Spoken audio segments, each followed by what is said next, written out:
Cilat janë planet konkrete të komunës së Prishtinës për përmirësimin e menaxhimit të vjetrimave? Fatkeqësisht e kemi pas një gjendje tepër emergjente dje.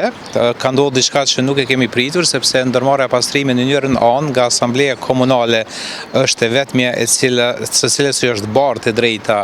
e grumbullimit dhe bartës mbeturinave nga kryeqyteti, dhe ata pa ndonjë paralajmërim kështu të duhur e kanë ndaluar punën me një arsyetim banal, me një gënjeshtër të madhe, se gjaja se Komuna e Prishtinës i ka 2.7 milion borxh ndaj ndërmarrjes pastrimi, e them me përgjegjësi të plotë morale dhe juridike që Komuna e Prishtinës as edhe 1 euro të vetme nuk ja ka borxh ndërmarrjes pastrimi, mirë po është vetëm një justifikim për ta sabotuar punën dhe shërbimin ndaj qytetarëve të kryeqytetit. Ne jemi vallaçuar me një gjendje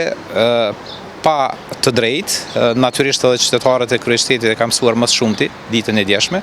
mirë po me të kuptuar që ndërmarrja pastrimi e ka me seriozisht bojkotimin e punës dhe shërbimin ndaj qytetarëve, përkundër faktit që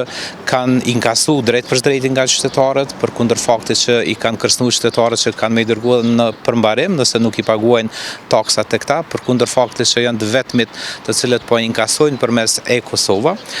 kanë vendosur që mos t'i ofrojnë shërbimet, dhe kjo e tëra me një prapavi politike. Ne pastaj si komunë jemi vu në aksion, natyrisht, ditën e mbrëmshme, dhe përmes një mundësi alternative që e kemi pas të mundur, kemi operuar me 8 kamion gjatë tërë ndërrimit natës, duke filluar nga ora 20 deri në orët e hershme të mëngjesit, dhe tani po vazhdojmë me turnin e mëngjesit për ta evituar gjendjen e cila është në kryeqytet. Do doja të